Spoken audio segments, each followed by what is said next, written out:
آنے والی مستقبل کی قیادت بھی ہے، اور جو قیادت اب سنجیدہ ان مراحل سے گزر چکی ہے اور عمر رسیدہ ہو چلی ہے، وہ قیادت بھی موجود ہے. تو یقیناً 4-5 موضوعات ہیں جن پہ بات ہو سکتی ہے. کیئر ٹیکر سیٹ اپ پہ بات ہو سکتی ہے، آنے والے انتخابات کے حوالے سے کہ اسمبلی توڑنی ہے یا اسمبلی کی تکمیل ہونی ہے، اس پہ بات ہو سکتی ہے. انتخابات کے اندر کسی طرح کے باہمی رشتے یا باہمی تعلق پہ بات ہو سکتی ہے. مجھے چونکہ میں پریوی نہیں ہوں ان چیزوں سے، تو میں نہیں کہہ سکتا کہ بالخصوص کس موضوع پہ بات ہو رہی ہے، لیکن اس میں سے کوئی بہت زیادہ معنی نہیں نکالنے چاہیے. میری ذاتی رائے یہ ہے کہ مسلم لیگ نون آنے والے انتخابات میں وہ اپنے زور بازو پہ ہی انتخاب لڑنا چاہے گی، اور اگر کوئی کہیں پہ اکا دکا کوئی انڈرسٹینڈنگ ہو جاتی ہے تو ہو جاتی ہے، لیکن کوئی انتخابی الائنس مجھے ہوتا نظر نہیں آتا. یہ خیر سگالی کی ملاقاتیں ہیں. آپ کا جو کالم ہے وہ میں نے پڑھا، اس میں آپ نے ایک اشارہ کیا کہ اس وقت جو ان کی موجودگی ہے وہ سیاست کی بجائے معیشت سے وابستہ ہے، زیادہ وہ اس پر زور ان کا. اور یہ بھی خبریں ہیں، آپ نے بھی انڈیکیٹ کیا اور لوگ بھی انڈیکیٹ کرتے ہیں کہ میاں صاحب کی کوشش ہے کہ کوئی 5-6 ارب ڈالر کی جو دوست ممالک کی سرمایہ کاری ہے اس کو انشور کیا جائے، تو اس لیے وہ وہاں بیٹھ کے اپنا ذاتی ریسورس استعمال کر کے آنے والے دنوں میں اس کو انشور کرنا چاہتے ہیں. تو یہ بات درست ہے کہ ان کا فوکس جو ہے وہ معیشت پر ہے اس وقت زیادہ. جی یہ بالکل 100% درست ہے. میاں صاحب کا بہت بڑا کنسرن ہے جو ہمارے موجودہ معاشی حالات ہیں ان کے حوالے سے. اور زرداری صاحب بھی آپ کو پتہ ہے کہ ابھی 2 دن پہلے لاہور میں انہوں نے تاجروں سے، بزنس مینوں سے ملاقات کی اور اپنا کنسرن ظاہر کیا. تو دونوں لیڈر اس معاملے میں متفق ہیں. پھر حال ہی میں جو ایک فیسیلیٹیشن کونسل بنی ہے وزیر اعظم کی سربراہی میں، فوج بھی اس کا حصہ ہے. تو میرا خیال یہ ہے کہ ایک ہمہ جیسی ایفرٹ، جس کو آپ میثاق جمہوریت کی طرف، میثاق معیشت کی طرف بڑھتا ہوا ایک قدم کہہ سکتے ہیں، وہ دکھائی دے رہی ہے. اور اگر ایسا ہو جاتا ہے تو یہ بہت خوش بختی ہوگی. لیکن ان ملاقاتوں سے کوئی بہت دور رس نتائج نکالنے کی کوشش کرنا، یا بلکہ لفظ زیادہ اچھا یہ ہے کہ دور از کار ایسی جو محض ناقابل فہم سی باتیں ہوں، ایسی کوئی چیز نہیں ہے. اچھا سر، یہ بتائیے گا کہ آپ نے ذکر کیا، ظاہر ہے میاں صاحب نے آنا ہے الٹیمیٹلی آج کل آنے والے مہینوں میں، اور یہ بھی کہا جاتا ہے کہ الیکشن سے پہلے انہوں نے آنا ہے. ایک رکاوٹ تو ان کی راہ میں دور ہو گئی کہ وہ جو ایکٹ تھا اس پہ صدر صاحب نے صدر صاحب نے سائن کر دیے، اور ڈسکوالیفیکیشن کا معاملہ تو اب حل ہوتا نظر آتا ہے. لیکن وہ 2-3 کیسوں میں اسلام آباد ہائی کورٹ میں اس سے وہ سزا یافتہ ہیں. اپیل کا حق ان کے پاس باقی ہے. اس میں ان کو وہ ان کی انشور کی ہوئی عدالت نے کہ جب وہ آئیں گے ان کو سرنڈر کرنا پڑے گا. کیا اس بات کا فیصلہ ہو گیا ہے کہ میاں صاحب آئیں گے تو آنے سے پہلے حفاظتی ضمانت کرائیں گے، پیش ہو جائیں گے، اور اس کے بعد قانونی جو ہے مراحل سے گزریں گے؟ کیونکہ ہم نے سنا ہے کہ کوئی ٹیم لیگل جو ہے ان کے ساتھ موجود ہے اور وہ بھی اس پہ کوئی اپنی ایڈوائس دے رہی ہے. اس پہ کیا تازہ ترین صورتحال ہے؟ جی چودھری صاحب، میرا خیال یہ ہے، اور میں جس حد تک میاں صاحب کو جانتا ہوں مجھے یقین ہے کہ وہ آئیں گے، اور اس ذہن کے ساتھ آئیں گے کہ اگر انہیں حفاظتی بیل ملتی ہے تو بھی، اگر حفاظتی بیل نہیں ملتی اور جیل جانا پڑتا ہے تو اس کے لیے بھی انہیں کوئی قباحت نہیں ہوگی. وہ ذہنی آمادگی کے ساتھ آئیں گے کہ جیل جانا پڑتا ہے تو جائیں گے، جیسا کہ ماضی میں جاتے رہے ہیں. سیاستدانوں کو، اور خاص طور پہ یہ جو کونا مشق سیاستدان اب ہو چلے ہیں، زرداری صاحب ہیں یا میاں صاحب ہیں، ان کو جیلوں سے تو اب کوئی ڈر خوف ہے نہیں. لیکن ایک کیس جو مریم صاحبہ کا طیب آ گیا ہے، اس میں عدالت نے یہ فیصلے میں لکھا تھا کہ چونکہ نواز شریف صاحب کا ایون فیلڈ کے جو فلیٹس ہیں یا جو ایسٹس ہیں وہاں پر، ان کے ساتھ کوئی تعلق ثابت، جی ہاں، جو تعلق ان کا ثابت نہیں ہوتا، لہٰذا مریم کا فیسیلیٹیٹ کرنے والا جو معاملہ ہے وہ سوال ہی پیدا نہیں ہوتا. تو وہ کیس تو آلموسٹ حل ہے، لیکن بہرحال میاں صاحب کو اس میں سے گزرنا ہے. اور اسی طرح باقی کیسوں کی بھی نوعیت وہ قانونی تقاضے تو پورے کریں گے. اچھا سر، جو کہ ہم نے کوئی شارٹ کٹ نہیں لیں گے. ہم نے بریک پہ جانا، لیکن بریک سے پہلے ایک مسٹری جو کہ ان کی گرفتاری اور ان کی واپسی کا ذکر ہو رہا ہے، اور وہ سارا چیزیں جو ہیں وہ ذہن کے سامنے گھومتی ہیں. مختصر جواب دیجیے گا. یہ کہا جاتا رہا کہ میاں صاحب چلے گئے, کسی نے کہا 50 روپے کا اسٹامپ پیپر چلے گئے, کسی نے کہا جی وہ سرٹیفکیٹ دکھا کر چلے گئے, لیکن بعد میں بہت سی ایسی باتیں سامنے آئیں, الزام تراشیاں بھی ہوئیں. یہ بتائیے گا کہ ان کے جانے میں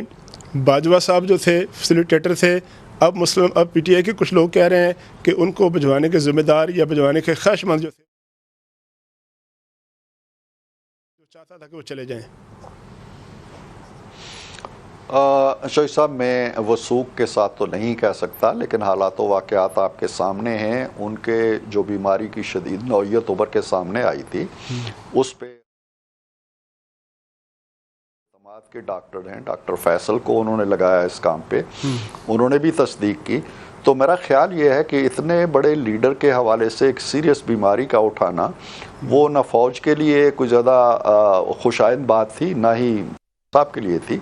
تو دونوں میں یہ ایک امانگی, ویسے بھی وہ ایک پیج پہ رہتے تھے, یہ پائی جاتی تھی کہ ان کو علاج کا موقع دینا چاہیے, یہ باہر جائیں. اگر خدا نخواستہ یہاں ہاسپٹل میں پڑے ان کی حالت غیر ہو گئی یا کوئی مسائل پیدا ہو گئے تو اچھا نہیں ہوگا. تو یہ ان کا مشترکہ فیصلہ تھا. اس وقت کی جو فوجی قیادت تھی اور جو سیولین قیادت تھی. ہم بریک لیتے ہیں, بریک کے بعد ہمارا جو اگلے سیگمنٹ ہیں اس میں آنے والے دنوں کی اور کچھ ماضی کے واقعات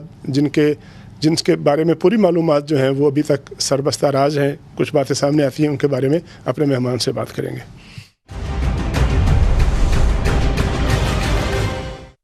اب ویلکم بیک عرفان صدیقی صاحب, یہ بتائیے گا کہ آپ نے پہلے سیگمنٹ میں ذکر کیا یہ جو کونسل بنی ہے, نیشنل فیسیلیٹیشن کونسل بنی ہے. میں پڑھ رہا تھا آپ کا کالم بھی, اس میں آپ نے شارتاً ذکر بھی کیا, تو اس سے میرے ذہن میں ایک سوال یہ پیدا ہوتا ہے کہ ماضی میں بہت سالوں سے ہمارے یہاں ڈبیٹ تھی کہ جو فوج ہے اس کو ہمارا جو کاروبار حکومت ہے اس میں کوئی باقاعدہ طور پر کردار دے دیا جائے ہماری تاریخ کو سامنے رکھتے ہوئے. تو یہ جو کونسل ہے اس میں آرمی چیف کی موجودگی کیا اس جانب قدم ہے کہ باقاعدہ طور پر ہمارا جو ایک سسٹم ہے, ہمارا طریقہ کار ہے, اس میں ان کو براہ راست شامل کر لیا جائے تاکہ پھر کل کو کسی کو شکایت نہ ہو اور فوج جو ہے وہ پھر تسلسل کی ذمہ دار بھی ہو جو بھی معاشی پالیسی ہو. تو اس پہ ذرا وضاحت کیجیے گا. دیکھیے جوہر صاحب, میرا خیال ہے کہ اتنے معنی نہیں لینے چاہیے دور کے. یہ جو اقدام ہے یہ کوئی آئینی ادارہ قائم نہیں ہوا ہے, ایک حکومتی لیول پہ ایک کونسل بنی ہے جس کا ایک مینڈیٹ ہے. نئی حکومت آئے گی وہ اس میں نئے مینڈیٹ بھی شامل کر سکتی ہے, بھی بنا سکتی ہے. اس وقت ضرورت اس بات کی ہے جس کو محسوس کیا گیا ہے, فوج نے بھی اسے محسوس کیا ہے اور سول حکومت تو اس آگ میں خود جل رہی ہے کہ جو معیشت کی صورتحال ہے وہ بہت بگڑی ہوئی ہے. ہمارے پاس جیسا میں نے آج کالم میں لکھا ہے کہ $4 ارب کے قریب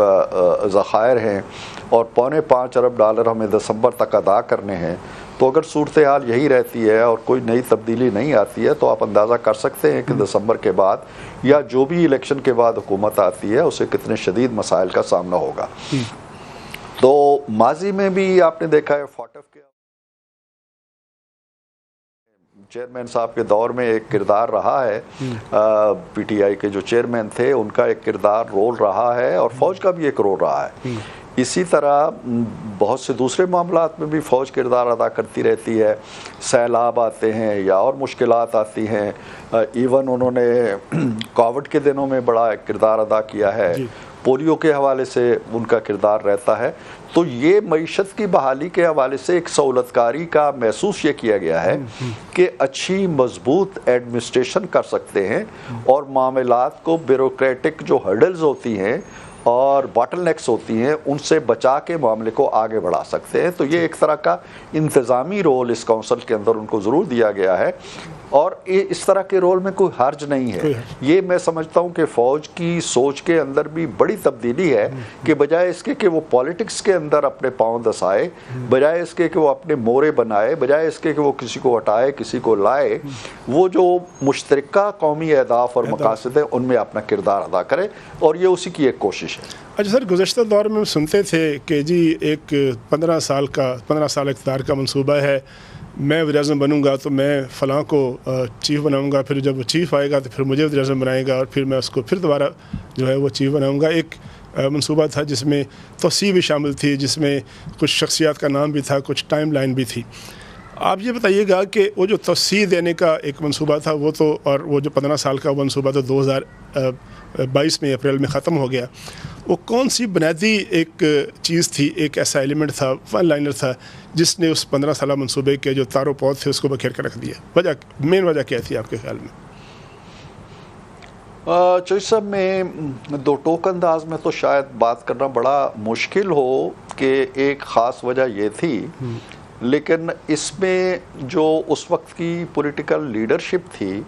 اس کی جو شیلونیس ہے، اس کا جو سطحی پن ہے، اس کا جو معاملات کو ایک کھیل تماشے کی طرح نبھانا تھا، یا کسی کو کہنا کہ جی یہ آئی ایس آئی کا اگر چیف ہے، سربراہ ہے، تو یہی رہنا چاہیے اور اس کے علاوہ کسی کو نہیں آنا چاہیے، یا پھر صبح بیٹھنا اور بجائے اس کے کہ یہ طے کرنا کہ ہمارے ملک کے کیا منصوبے ہونے چاہیے، بجلی کا مسئلہ کیسے حل کریں، دہشت گردی پہ کیسے قابو پائیں، یہ کہنا اور یہ سوچنا کہ جی کس کو آج گرفتار کرنا ہے، کس کے خلاف کیس بنانا ہے، کس کا پنکھا اتارنا ہے، کس کے اے سی کو ہم نے اتارنا ہے، تو یہ ترجیحات رہی تھی۔ تو جب اکانومی بالکل پاتال پہ پہنچ گئی، ڈوبنے لگی، اور اس کی ہیٹ جو ہے وہ اس ادارے تک بھی پہنچ گئی جو ادارہ اس کا پشت پناہ تھا، تو پھر میرا خیال ہے ضروری سمجھا گیا کہ اب یہ معاملہ اگر 1-2 ماہ بھی چلا تو بات آگے نہیں بڑھے گی۔ اس کے ساتھ ساتھ جو ان کے اتحادی تھے وہ جب حلقوں میں جاتے تھے تو گالی پڑتی تھی، وہ بھی بڑے بیزار ہو گئے۔ تو آپ کو معلوم ہے کہ یہ بات آئی تھی کہ جی کہ ہمارے بجٹ منظور کرانے کے لیے، ہماری قانون سازی کے لیے بندے پورے کرنے کا کام فلاں ایجنسی کرتی تھی۔ تو آل ان آل ایک مایوسی کی لہر پیدا ہو چکی تھی، ساتھی ٹوٹ رہے تھے، اور پھر وہ نوبت آ گئی کہ عدم اعتماد ہو گئی۔ عدم اعتماد ہونا کوئی تاریخ میں کوئی ایسی چیز انہونی چیز نہیں ہے، وہ آپ تصور کیجئے۔ جی ہاں، اور چوئی صاحب آپ تصور کیجئے کہ اگر بہت 2 یا 3 ووٹوں سے شہباز صاحب کی حکومت قائم ہوئی، اگر ایک توانا اپوزیشن موجود رہتی، وہ اپنا کردار ادا کرتی، اسمبلی سے نہ نکلتی، استعفے نہ دیتے، اس کے بعد پھر پنجاب اسمبلی نہ توڑی جاتی، کے پی اسمبلی نہ توڑی جاتی، 4 صوبوں میں اس پارٹی کی حکومت ہوتی، 4 جگہوں پہ حکومت ہوتی، گلگت میں ہوتی، آزاد کشمیر میں ہوتی، 2 ان صوبوں میں بھی ہوتی، مرکز میں بھی وہ ایک بڑی توانا اپوزیشن ہوتی، تو سینیریو مختلف ہوتا۔ آپ کے خیال میں لیکن ساتھ ایک دوسرا پہلو بھی ہے، بہت سے ایسے نقاد ہیں، بہت سے ایسے ویل وشر ہوں گے آپ کے مسلم لیگ نون کے، جو کہتے ہیں کہ اس وقت اس حالات میں حکومت لینا بھی غلطی تھی، اور خود خبریں آتی ہیں کہ میاں نواز شریف صاحب اس بات کے حامی نہیں تھے کہ ہمیں حکومت لیں، اور اس حکومت لینے کا نتیجہ نکلا کہ آج جب ہم اس وقت بات کر رہے ہیں تو مسلم لیگ کی جو پاپولیرٹی تھی وہ نہیں ہے۔ ایک حقیقت ہے، میدان میں جب جاتے ہیں تو پتہ چلتا ہے کہ وہ جو غلطی تھی یا وہ ایک بوجھ اٹھایا تھا جس کا کہا گیا کہ نہیں جی ریاست بچا لی ہم نے، سیاست بچانے کے بجائے، تو وہ بھی تو غلطی ہے۔ یہ درست ہے کہ میاں صاحب اس کے حامی نہیں تھے، اور اس غلطی کو آج محسوس کیا جا رہا ہے مسلم لیگ نون کے حلقوں میں۔ جی چوئی صاحب، بڑا اچھا سوال ہے آپ کا۔ میاں صاحب یقیناً حکومت کے تسلسل کے وہ یہ چاہتے تھے کہ عدم اعتماد ہو جائے، بے شک، اس کے بعد حکومت بنے، اس کے بعد اعلان کر دیا جائے، اسمبلی توڑ دی جائے اور الیکشن کی طرف ہم چلے جائیں۔ یہ ان کی رائے تھی، اور اس رائے سے ابتدائی طور پر اختلاف کرنے کے باوجود اتفاق کر لیا تھا پیپلز پارٹی نے بھی، اور مولانا نے بھی، اور دیگر جماعتوں نے بھی۔ اور مئی کے وسط کے لگ بھگ، مئی 2022 کی میں بات کر رہا ہوں، اس کے وسط تک، یعنی حکومت بننے کے تقریباً 1 ماہ کے اندر جو پی ٹی آئی کے چیئرمین تھے ان کو کنوے کر دیا گیا تھا کہ یہ الیکشن اب اسمبلی ٹوٹ رہی ہے اور 2 ماہ بعد الیکشن ہو جائیں گے۔ باجوہ صاحب پھر وہ راضی نہیں ہوئے، اس کے ساتھ ایگری نہیں کیا انہوں نے؟ نہیں، وہ راضی ہو گئے، لیکن انہوں نے اپنے طور پر یہ پلان بنایا کہ میں اس کا کریڈٹ ان کو نہیں دوں گا، میں چڑھائی کروں گا اسلام آباد، میرے دباؤ کے نتیجے میں یہ تاثر جانا چاہ رہے تھے کہ میرے دباؤ کے نتیجے میں یہ فیصلہ ہوا ہے۔ جی ہاں، جو پھر اس کے بعد جب یہ پیغام ملا تو پھر نواز شریف صاحب نے کہا کہ نو وے، اب اگر وہ اس طرح سے اسمبلیاں توڑوا کے ہم پہ بزور مسلط کر رہا ہے اپنا فیصلہ، تو آپ حکومت کریں، جو بھی اس کے نتائج ہو، اور ملک کو اس دلدل سے نکالنے کی کوشش کریں۔ یہ ہے اس کی، تو گویا جس چیز کے لیے بڑک ہو رہی ہے الیکشن کی، اور اس کے لیے بہت کچھ کرنا پڑا تاکہ وہ 9 مئی پہ آ گئے، وہ انہیں پلیٹ میں رکھ کے ان کے اقتدار سے فارغ ہونے کے 1 ماہ کے بعد الیکشن پیش کیے جا رہے تھے۔ اب یہ کس کی بے حکمتی ہے، کس کی ضد ہے، کس کی ہٹ درمی ہے، یہ تاریخ فیصلہ کرے گی۔ اچھا، 9 مئی پر ہم پھر بات کریں گے، جو کہ میں بریک لیں، لیکن ایک بات ضرور بتائیے گا ہمیں کہ جب یہ بات ہوتی ہے تو ایسی چیزیں بھی سامنے آتی رہیں بہت دفعہ۔ آخری دنوں میں جب نئے آرمی چیف کی تقرری کا معاملہ چل رہا تھا تو پتہ چلا کہ شہباز صاحب بھی گئے اور ان کے ساتھ کچھ اور شخصیات بھی تھیں جن کے بارے میں کہا جاتا تھا کہ وہ ان کے قریبی تعلقات ہیں باجوہ صاحب سے۔ باجوہ صاحب کو پھر آخر میں مسلم لیگ نون کی طرف سے یا پی ڈی ایم کی طرف سے بھی آفر کی گئی تھی توسیع کی؟ آفر تو میں نہیں کہہ سکتا، لیکن چونکہ تاریخ کا ایک ریکارڈ ہے اور آپ نے ایک سوال پوچھا ہے، تو میں اپنی جو معلومات ہیں ان کی بنیاد پہ یہ کہہ سکتا ہوں کہ آفر تو پتہ نہیں ہم کہہ سکتے ہیں یا نہیں کہہ سکتے ہیں، لیکن ایگری کر لیا تھا ساری جماعتوں نے جی کہ ٹھیک ہے ان کو ایکسٹینشن دے دی جائے، اور اس ایگریمنٹ کو نواز شریف صاحب تک پہنچا بھی دیا گیا تھا کہ جی ساری جماعتیں، پیپلز پارٹی اور مولانا اور دیگر جماعتوں کا اتفاق ہے کہ ان کو، اور ایون پی ٹی آئی اس میں شامل تھی، کہ جی ان ساری جماعتوں کا اتفاق ہے کہ انہیں کچھ عرصے کے لیے اگلے الیکشن تک کے لیے توسیع دے دی جائے۔ تو پھر اس ایگریمنٹ کی راہ میں رکاوٹ کیا آئی؟ وہ ایگریمنٹ کیوں جو ہے وہ آگے نہ بڑھ سکا؟ وہ اس کی رکاوٹ سے صرف نواز شریف تھے۔ انہوں نے کہا جی کہ نو وے، 1 دن کی ایکسٹینشن بھی نہیں دی جا سکتی۔ پھر معاملات میں اتنی تلخی آئی، جو مجھے خود بتایا ہے میاں صاحب نے، بلکہ بتایا ہے مجھے، کہ یہاں تک بھی ایک دھمکی آئی جی کہ مارشل لا لگ جائے گا اگر اس موقع پہ ہم نے کوئی رکاوٹ ڈالی، تو انہوں نے کہا لگ جائے، مارشل لا لگتا ہے لگ جائے، لیکن اس پہ ہم سرنڈر نہیں کریں گے۔ میاں صاحب نے جو ہے اپنی ویٹو پاور استعمال کی کہ ایک تو یہ ہے کہ توسیع نہیں ہوگی، ویٹو پاور ہے۔ انہوں نے کہا جی کہ ایک لمحے، ہاں بالکل، مارشل لا لگے،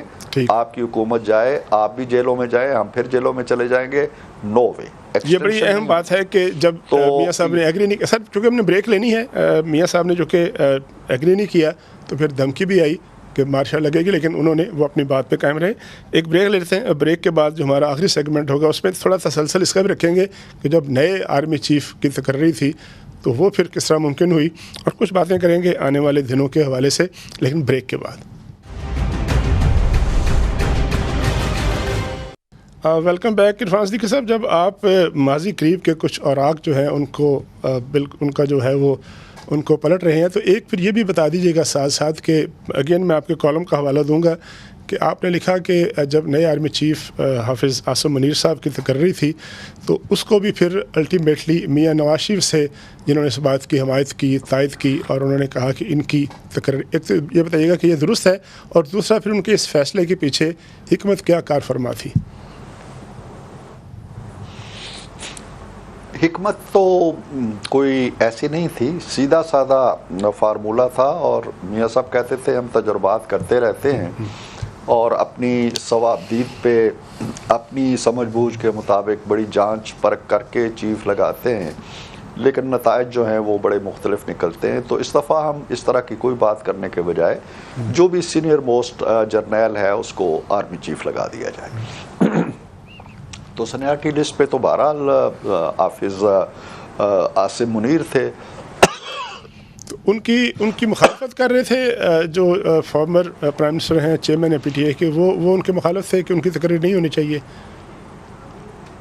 وہ تو شدید مخالف تھے، وہ تو بہت مخالف تھے، اور انہوں نے تو ظاہر ہے کہ بعد میں 25 یا 26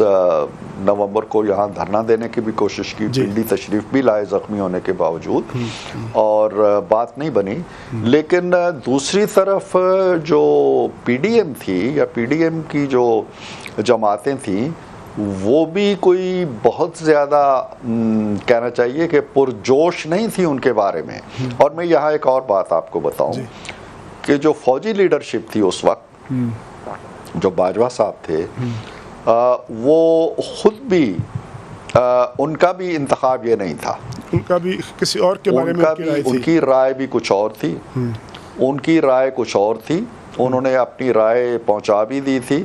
اور ان کے نزدیک جو موجودہ آرمی چیف ہیں ان کی تقرری کا امکان بڑا کم تھا. وہ کس کو بنانا چاہ رہے تھے؟ آل ان آل یہاں بھی وہ کس کو بنانا چاہ رہے تھے؟ میرا خیال یہ ہے، جو معلومات میری ہیں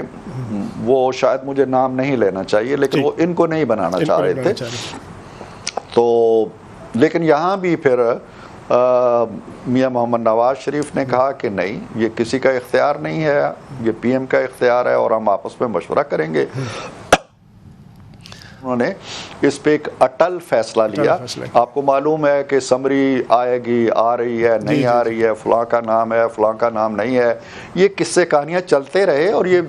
بجا طور پہ چلتے رہے، اس لیے کہ فضا ہموار نہیں ہو رہی تھی عاصم منیر صاحب کے لیے، اور یہ ایشو بھی رہا کہ کیا ان کا نام شامل بھی ہوگا اس لسٹ میں یا نہیں ہوگا. تو بہرحال اس میں جو بہت کارگر اور مؤثر اور فیصلہ کن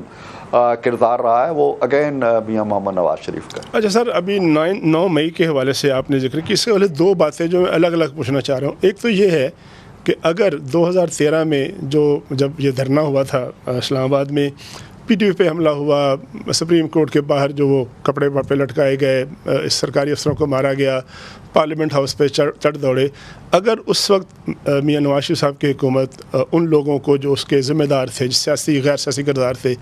ان کے خلاف کارروائی کرتے یا کارروائی کی جاتی، تو پھر آپ سمجھتے ہیں کہ 9 مئی کے واقعات ہوتے، یا 9 مئی کا واقعہ جو تھا ہونا ہی تھا کیونکہ اس وقت کارروائی نہیں ہوئی تھی.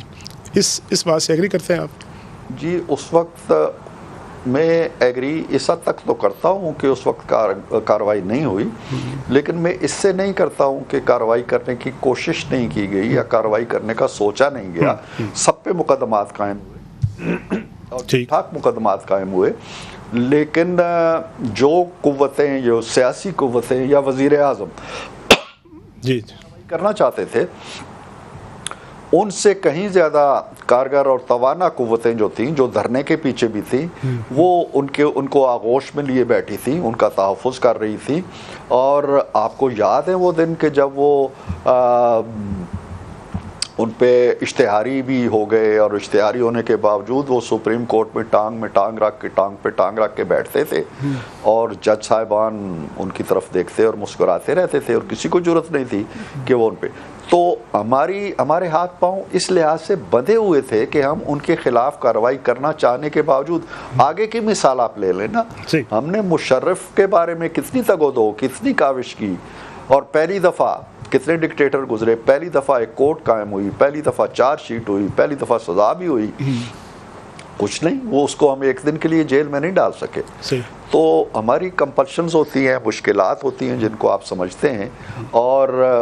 اس کی پناہ گاہ جو تھی وہ ہماری خواہشوں سے یا ہماری کوششوں سے کہیں زیادہ مضبوط، ان کو جو ہلکے ان کو سپورٹ کرتے ہیں. اب یہ ہے ایک جملہ چودھری صاحب جی، اب یہ ہے کہ چونکہ اس نے ان پناہ گاہوں پہ حملہ کر دیا ہے،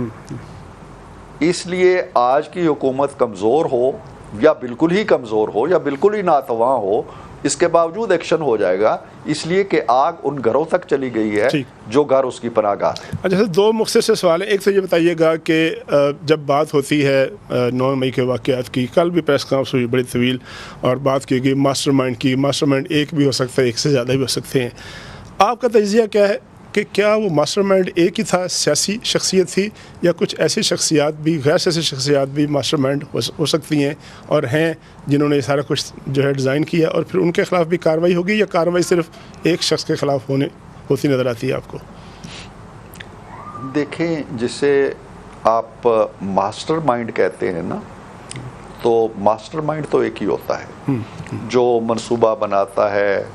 جو اپنے ذہن کے اندر ایک حکمت عملی تیار کرتا ہے، پھر اس کو نیریٹو کی شکل دیتا ہے، پھر اس نیریٹو کو اپنی تقریروں میں سموتا ہے، اپنے بیانوں میں سموتا ہے، اپنی پریس کانفرنسوں میں سموتا ہے،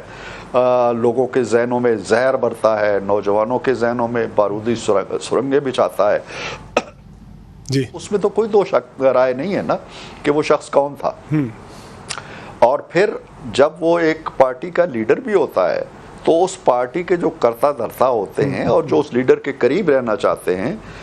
جنہیں ٹکٹ چاہیے ہوتے ہیں یا جنہیں وزارتیں چاہیے ہوتی ہیں، وہ پھر اس کے ارد گرد حلقہ بنا لیتے ہیں اور اس کی رائے کے اندر وہ جو بٹی دہکائے بیٹھا ہوتا ہے اس کے اندر ایندھن ڈالتے رہتے ہیں. تو بنیادی طور پہ تو منصوبہ ساز ایک ہی ہوتا ہے، لیکن اس منصوبہ ساز کے جو شراکت کار ہوتے ہیں یا سہولت کار ہوتے ہیں جنہیں کہا گیا ہے وہ ایک سے زیادہ ہو سکتے ہیں. اور میرا خیال یہ ہے کہ جب فوج نے اپنے لیفٹیننٹ جنرل سے لے کے نیچے تک کے کسی کو جو اس میں ملوث پائے گئے یا کوتاہی کی، انہوں نے اپنے غفلت کی اپنے فرائض سے، ان کو معاف نہیں کیا، تو یہ ایک بڑا واضح بڑا دو ٹوک پیغام دے دیا گیا ہے کہ 9 مئی کے واقعات میں ملوث افراد کو، اس کے ذہن سازوں کو، اس کے منصوبہ سازوں کو، اس کے سہولت کاروں کو معافی نہیں ملے گی اور نہیں ملنی چاہیے. میں ایک سیاسی تعلق کے باوجود میں یہ سمجھتا ہوں کہ ٹھیک ہے، سیاستدانوں کے ساتھ بڑے ظلم ہوئے، بڑے مظالم ہوئے، پھانسی چڑھا دیے گئے، میاں صاحب ابھی تک بھگت رہے ہیں، زرداری صاحب 12 سال جیل میں سڑتے رہے، لیکن کبھی یہ اس طرح کے واقعات نہیں ہوئے. کبھی ایسا نہیں ہوا ہے جو 9 مئی کو ایک بندے کو گرفتار کیا گیا تو پورا ملک کوئٹہ کی چھاونی دیکھ لے، لاہور کا کور کمانڈر ہاؤس دیکھ لے، پنڈی کا GHQ دیکھ لیں، پشاور کا قلعہ بالا حصار دیکھ لیں، میاں والی کا ایئر بیس دیکھ لیں، مردان کی پنجاب رجمنٹ. سر میرا آخری سوال جو ہے نا وہ ایک رہ جائے گا، چونکہ آپ نے بات ابھی میں کاٹ رہا ہوں، مکمل نہیں مجھے پتا ہے، لیکن ایک میرا آخری سوال رہتا ہے اور منٹ میرے پاس آدھے سے زیادہ نہیں ہے. یہ کہا جا رہا ڈیبیٹ ہے کہ اگر 9 مئی کے واقعات کے جو ملوث افراد ہیں، 102 افراد ہیں، 104 ہیں، جتنے بھی ہیں، ان کے خلاف کارروائی اگست کے مہینے تک مکمل نہ ہوئی تو پھر ہو سکتا ہے کہ انتخابی عمل جو ہے وہ تاخیر کا شکار ہو جائے. یہ کہیں بحث مباحثہ چیم گوئیاں میں نہیں ہوں، میرے ذہن میں ایسی کوئی بات نہیں ہے، اور جو سینٹ میں یا دوسرے لوگوں سے ہمارا تعلق واسطہ رہتا ہے، بات چیت رہتی ہے، وہاں بھی اس طرح کے کوئی خدشات نہیں ہیں. حالات ہمارے ہاں موسموں کی طرح بڑی تیزی سے بدل جاتے ہیں، لہٰذا میں کچھ نہیں کہہ سکتا، لیکن فی الحال انتخابات جو ہیں ان کے بارے میں شکوک و شبہات نہیں ہے زیادہ. یعنی کولیشن پارٹنر نے طے کر لیا ہے کہ ڈیو ڈیٹ کو اسمبلی ختم ہوگی، ڈیو ڈیٹ کو الیکشن ہوں گے. جی ہاں، ہمارا تاثر فی الحال یہی. بہت شکریہ عرفان صدیقی صاحب، آپ نے ہمیں وقت دیا اور بڑی تفصیل سے سوالوں کے جواب بھی دیے. وقت کی جو کمی ہے ہمیشہ آڑے آتی ہے، بہت سے سوال رہ جاتے ہیں، بہت سی چیزیں جو ہیں وہ پوری طرح وضاحت نہیں ہو پاتی. میرے سامنے ایک پوری لسٹ ہے ان باتوں کی جو میں آپ سے نہیں پوچھ سکا، لیکن وہ کہتے ہیں کہ یار زندہ صحبت باقی، پھر انشاءاللہ کبھی وقت ملا تو آپ سے زیادہ تفصیل سے بات کریں گے. یہ تھا ہمارا آج کا شو اسپاٹ لائٹ. اپنے میزبان طارق چودھری کو اجازت دیجیے. اللہ حافظ.